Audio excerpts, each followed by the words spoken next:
নমস্কার, আপনারা দেখছেন বীরভূম আরসি টিভি। আপনাদের সঙ্গে আমি বান্টি। শুরু করছি আজকের সংবাদ। বিস্তারিত সংবাদে যাওয়ার আগে দেখে নেব সংবাদ শিরোনাম। নাবালিকার বিয়ে রুখল বীরভূম জেলা প্রশাসন।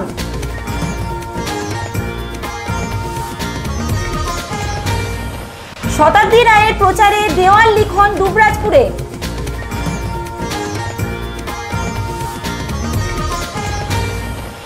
লোকপুরে হ্যাকারদের কবল থেকে ফেরত পেল 89,000 টাকা।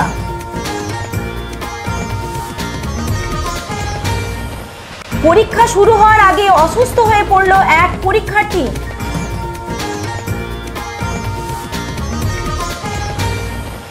বার্ষিক ক্রীড়া প্রতিযোগিতা রাজনগরে।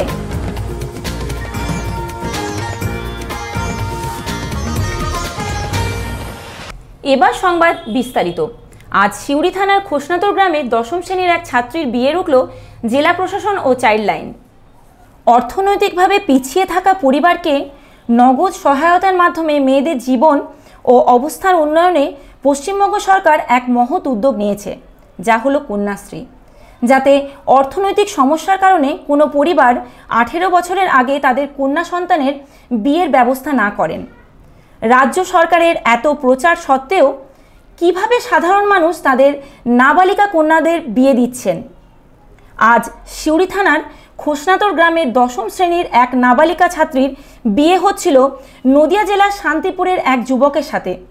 ওই নাবালিকা ছাত্রীর বাড়িতে বিয়ের প্রস্তুতি জোর কদমে চলছে। হঠাৎ খবর পেয়ে আজ সকাল 11টা নাগাদ উপস্থিত হয় সিউড়ি থানার পুলিশ ও চাইল্ড লাইনের আধিকারিকরা। পুলিশ ও চাইল্ড লাইনের আধিকারিকরা এই বিয়ে বন্ধ করতে বলেন। প্রথমে মানতে না চাইলেও সিউড়ি থানার পুলিশ, চাইল্ড লাইনের আধিকারিকরা ও সিউড়ির 2 নম্বর ব্লকের বিডিও ঘণ্টাখানেক ধরে বাড়ির লোককে বোঝানোর পর অবশ্য মেনে নেন তারা। নাবালিকা ছাত্রীর পরিবারের কাছে একটি মুচলেখা লিখিয়ে নেওয়া হয় যে 18 বছর বয়স না হলে বিয়ে দেবেন না তারা। পাশাপাশি মেয়েটিও জানিয়েছে এখন বিয়ে করবে না, সে পড়াশোনা চালিয়ে যাবে। আজকে বিয়ে ছিল, বিয়েটা ক্যান্সেল হয়ে গেল কারণ ভিডিও এসছে বলেই।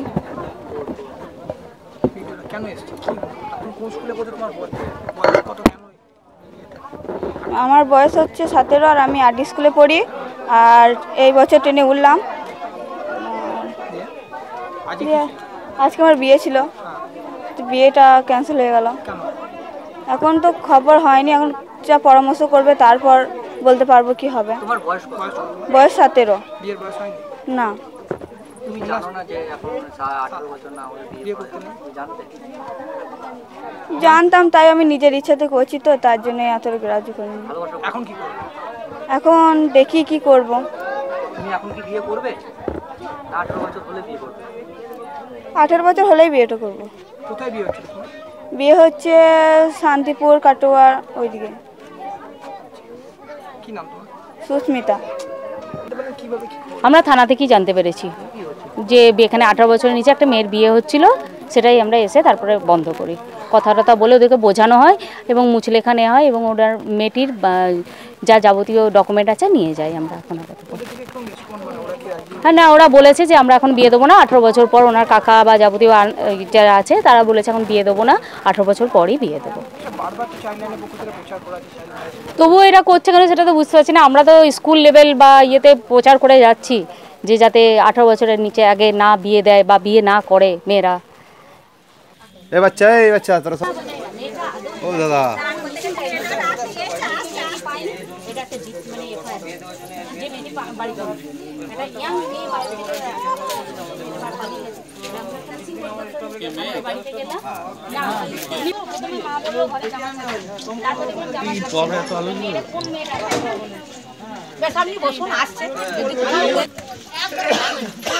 এই যে তোমার বয়স কত? তোমার বয়স কত? 17। আর বাবা মা কোথায়? মা ছিল, আবার বাজারে চলে গেছে, বাজারে যাচ্ছে। ওকে, কোন স্কুলে পড়ো? আরটি স্কুলে। আড্ডা স্কুলে। কোন ক্লাসে পড়ো? 10-এ উঠলে। তা মাধ্যমিক পরীক্ষা দিচ্ছ না কেন?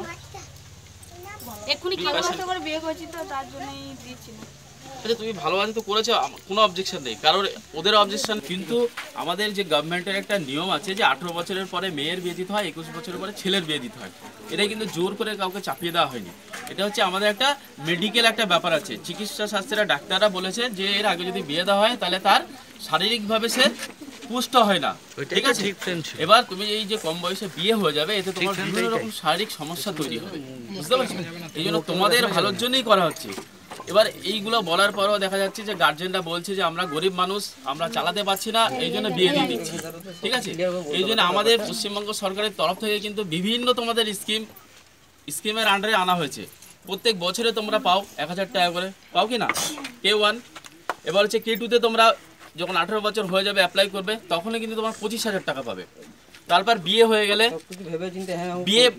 নয়, বিয়ে করার আগে যদি আমাদেরকে অ্যাপ্লাই করো রূপশ্রী স্কিমে তোমরা 25,000 টাকা পাবে। তাহলে তোমরা চিন্তা করো, 50,000 টাকা গভর্নমেন্ট তোমাদেরকে দিচ্ছে, যে একটাই উদ্দেশ্য যে আমাদের বাংলার যারা কন্যা সন্তান আছে তারা যেন ভালোভাবে মানুষ হয় এবং তারা যাতে আর্থিক সুবিধা নিয়ে বিয়েটা ভালোভাবে করতে পারে এবং আমরা যাতে মানে চাইল্ড ম্যারেজটাকে প্রিভেন্ট করতে পারি, ঠিক আছে? কাউকে জোর দেওয়া নাই, ব্যাপারটা বোঝানো। এবার বলো যে তোমাদের অসুবিধাটা কি হচ্ছে, যে বাবা মা তো একটু মানে সকাল সন্ধ্যা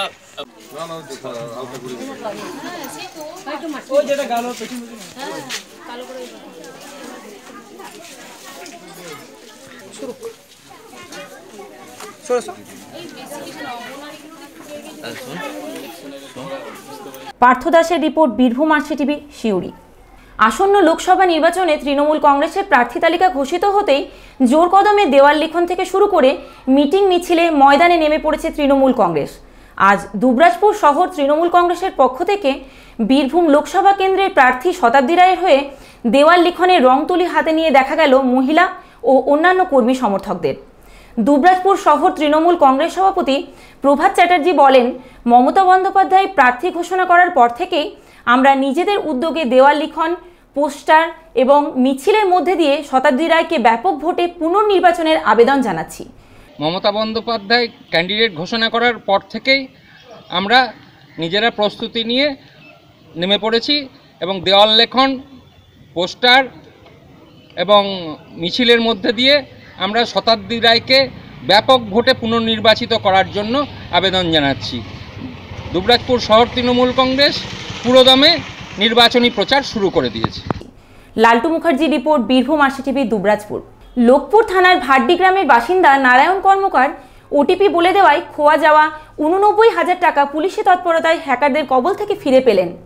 শুনতে অবিশ্বাস্য হলেও সত্য। ওটিপি বলে দেওয়ায় খোয়া যাওয়া 89,000 টাকা ফেরত পেল পুলিশি তৎপরতায় প্রায় 8 মাস পর। ঘটনাটি লোকপুর থানার ভাড্ডি গ্রামের লোকশিল্পী, কবি তথা ইসিএলের অবসরপ্রাপ্ত কর্মী নারায়ণ কর্মকারের। উল্লেখ্য, গত বছর 3রা আগস্ট দুর্গাপুর থেকে চোখ অপারেশন করে বাড়ি ফেরার পথে স্টেট ব্যাংকের ম্যানেজার পরিচয়ে ফোন আসে। ওই পথেই খয়রাশোল শাখায় ম্যানেজারের সাথে দেখাও করেন।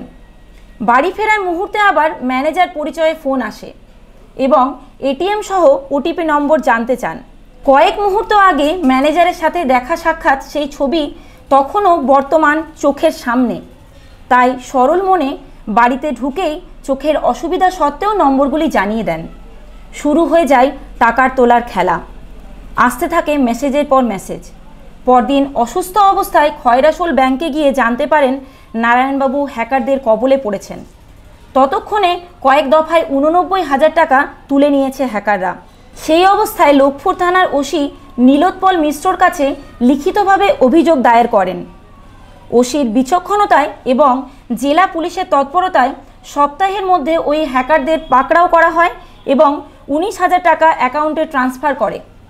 বাকি 70,000 টাকা প্রশাসন তথা দুবরাজপুর কোর্টে 5/3/2019 আদেশ অনুসারে গতকাল লোকপুর থানার ওসি নীলোৎপল মিশ্র নারায়ণবাবুর হাতে তুলে দেন।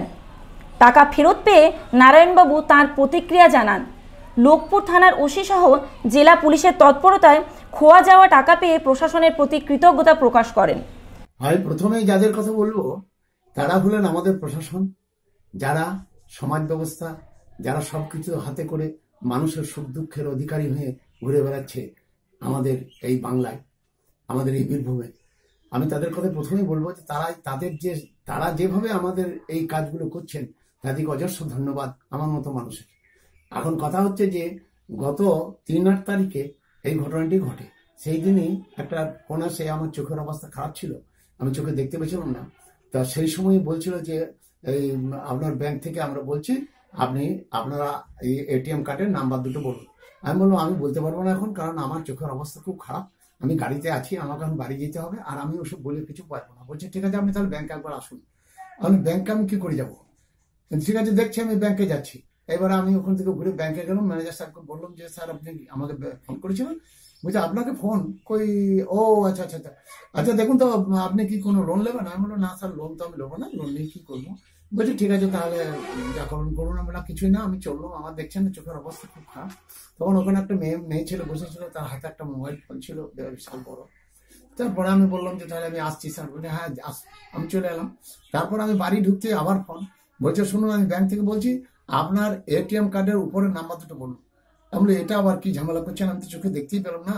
এখন আমার মনে হলো যে একটা ম্যানেজারকে যদি আমি অপমানিত করি, যাচ্ছে তাই কথা বলি, এটা আমার পক্ষে ঠিক হবে না। যার জন্য একটা মানুষের তো মর্যাদা আছে, আমি সেই মর্যাদা গুনে বসে পড়লাম, অন্ধ চোখেই দেখতে আরম্ভ করলাম। দেখি ওদের সঙ্গে কথা বলি, ওরা নম্বর নিয়ে আপনার চলে গেল। আর আমার সেই টাকাগুলো একটা একটা করে যেতে আরম্ভ করে দিল। সকালবেলায় দেখছি আমি, তখন আমার অনেক টাকাই চলে গেছে। তারপরে আমি আমারই এক ছাত্র আছে উদ্দীপ পালকে সঙ্গে করে আমি গেলাম ইয়েতে, আপনার আমাদের এটিএম এ ইয়েতে আমাদের ব্যাংকে, খরসুল ব্যাংকে গিয়ে ম্যানেজারকে বললাম যে স্যার এরকম ব্যাপার, এটা কি করে হলো? বলছে আমি তো আপনাকে ফোন করি নাই, এভাবে তো আমরা ফোন করি না।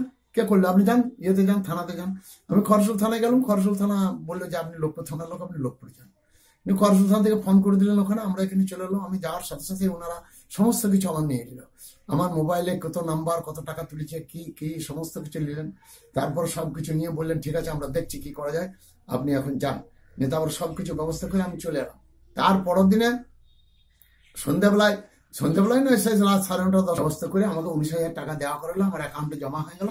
সেটা 19,000 টাকা পেয়ে গেলাম। তারপরে আবার কোর্টে সেই কাজ হতে লাগলো, ওদের ধরা পড়ে গেল, ওরা ধরে নিয়ে এলো সিউড়ি থেকে, আবার যোগাযোগ কোর্টে বিচার হয়ে আবার ওরা চলে গেছে। আর আমাকে সেই তখন অর্ডারটা দিয়ে গেল যে আপনার টাকা আপনি ফেরত পাবেন। আমি থানাতে দিলাম। থানার অফিসার আমার খুবই ভালো, তারা সবসময় আমাকে ভালোবাসে এবং শ্রদ্ধাও করে এক কথায় বলতে গেলে।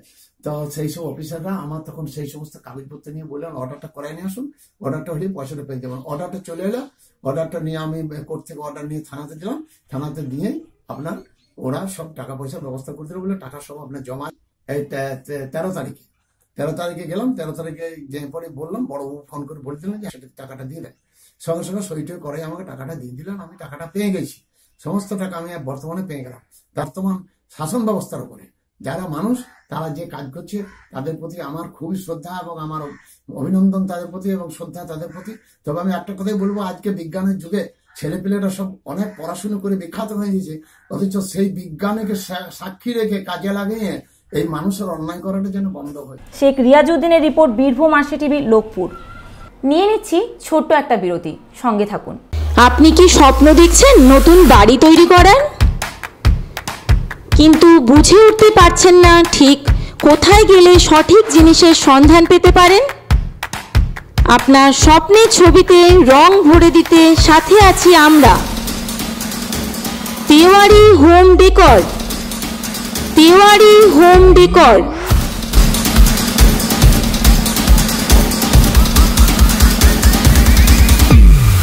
এখানে রয়েছে বিভিন্ন ধরনের উন্নত মানের মার্বেল, টাইলস, রং ও স্যানিটারি ফিটিংস, যা আপনার স্বপ্নকে বাস্তবায়িত করতে সম্পূর্ণরূপে সাহায্য করবে। যোগাযোগের ঠিকানা সাতকিন্দুরি, দুবরাজপুর, বীরভূম। Mobile number 9732218201। ফিরে এলাম বিরতির পর।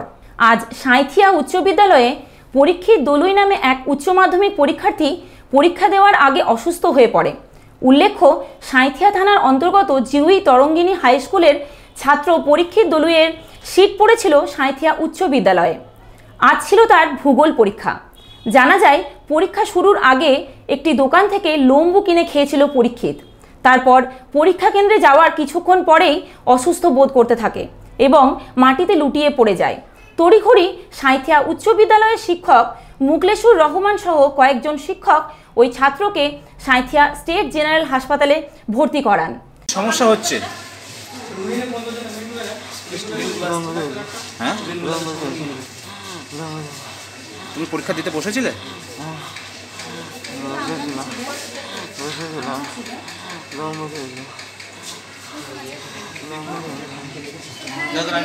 ভাই কি হয়েছিল?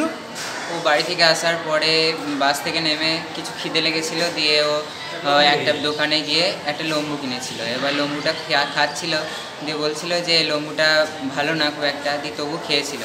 দিয়ে জল খাওয়ার পরে পরীক্ষার হলে ঢুকেছিল, উচ্চ মাধ্যমিক পরীক্ষা দিতে এসেছিল, আজকে ভূগোল পরীক্ষা ছিল।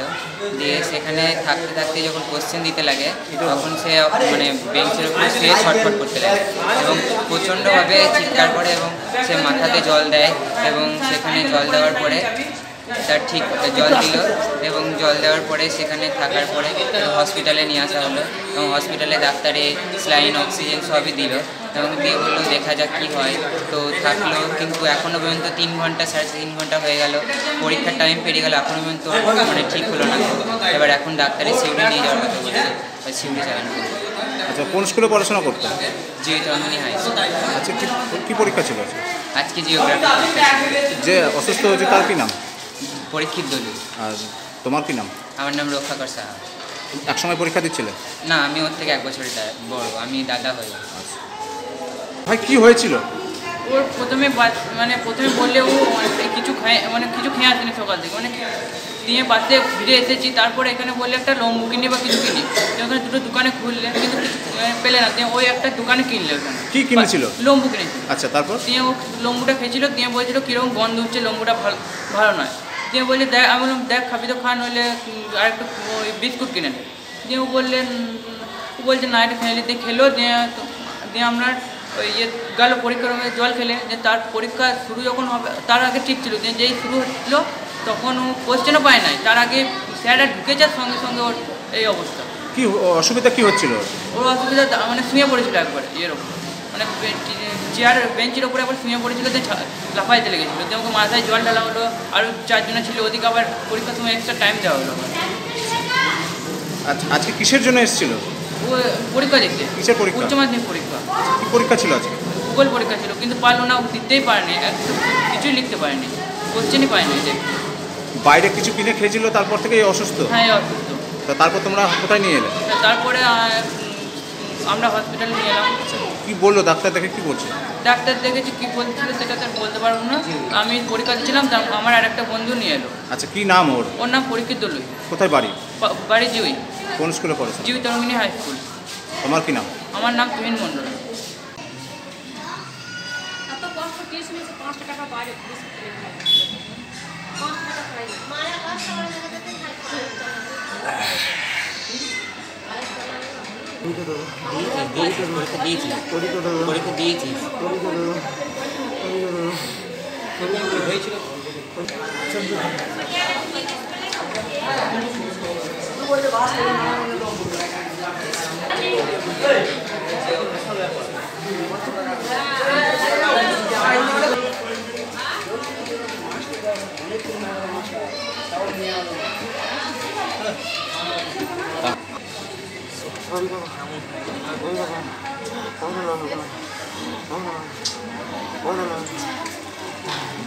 রানা বৈদ্য রিপোর্ট, বীরভূম আশি টিভি, সাঁইথিয়া।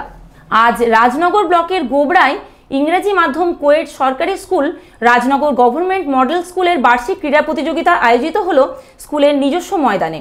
পতাকা উত্তোলন করে অনুষ্ঠানের সূচনা করেন রাজনগর যুগ্ম বিডিও অভিষেক রায়। 100 মিটার দৌড়, 200 মিটার দৌড়, long jump, high jump, musical chair সহ বিভিন্ন ইভেন্টে মোট 134 জন ছাত্রছাত্রী অংশ নেয় ক্রীড়া প্রতিযোগিতায়। এদিন উপস্থিত ছিলেন স্কুলের ভারপ্রাপ্ত প্রধান শিক্ষক কামাখ্যা প্রসাদ দাস, ক্রীড়া শিক্ষক সুনীল ঘোষ, অফিস প্রধান বনমালী রায়, রাজনগর রাজপরিবারের অন্যতম সদস্য তথা বিশিষ্ট সাংবাদিক মোহাম্মদ শফিউল আলম প্রমুখ। এদিন কৃতী ছাত্রছাত্রীদের পুরস্কার প্রদান করা হয়। উত্তম মণ্ডলের রিপোর্ট, বীরভূম RCTV রাজনগর। আজকের সংবাদ এই পর্যন্ত। পরবর্তী সংবাদের জন্য চোখ রাখুন বীরভূম RCTVর পর্দায়। নমস্কার।